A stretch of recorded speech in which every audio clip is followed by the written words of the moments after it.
This is the Washington Times front page for Thursday, July 14th, 2022. Thanks for joining us. I'm George Gerbo. Inflation soared at an annual rate of 9.1% in June, and workers' wages fell further behind at a record pace. Dave Boyer reports the Department of Labor said the Consumer Price Index jumped 1.3% last month, bringing year-over-year inflation to its highest level in 41 years. The report also showed that real wages fell 3.6% from a year ago. It was the 15th straight month of a decline in those wages. Excluding food and energy costs, core prices rose 0.7% from May to June, the biggest increase in a year. Energy costs contributed to nearly half of the overall increase in inflation. The data increased the likelihood that the Federal Reserve will decide on another big interest rate increase at its meeting in 2 weeks, with higher borrowing costs ahead. Starbucks will close 16 locations in Seattle, Los Angeles, Philadelphia, Washington, D.C., and Portland, Oregon, citing a high volume of challenging incidents that make it unsafe to continue to operate. Valerie Richardson reports the coffee giant said in a statement that over the last year, we have seen a dramatic increase in in-store incidents that do not uphold the standards of the Starbucks experience. The lone D.C. location that is closing is at Union Station, which will shutter permanently at the end of the month.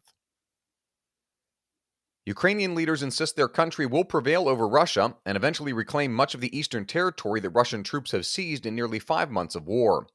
Ben Wolfgang reports military insiders and foreign policy analysts say such rosy predictions don't reflect the reality on the ground, where Russian forces are making slow but steady gains in their grinding war of attrition in the eastern Donbas region. The current amount and structure of Western military aid, they say, isn't enough to put Ukraine on a path to victory in a conflict that looks increasingly likely to end at the negotiating table. Top Ukrainian officials insisted this week that they can stop Russia's advance. They said their army is capable of a significant counteroffensive to push Russian troops out of captured cities. You can read all of these stories at WashingtonTimes.com/front page. You can also find the entire lineup of Washington Times podcasts at WashingtonTimes.com/podcasts. A series of recent gaffes by President Biden has drawn scrutiny to the number of aging lawmakers in power in Washington. As the oldest person ever elected to the White House, the 79-year-old president is hardly the most elderly political leader in D.C., Susan Friicchio reports.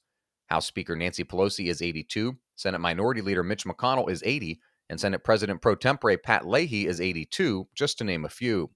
Overall, a third of the Senate and 20% of House members are older than 70.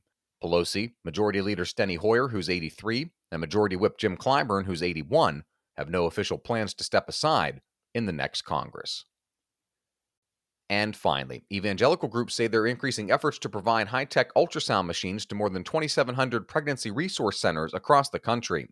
Mark Kellner reports anti-abortion advocates say the devices are credited with helping change the minds of many women who are committed to having an abortion. Leading the effort are Focus on the Family and the Psalm 139 Project, a long-term initiative by the Southern Baptist Convention's Ethics and Religious Liberty Commission.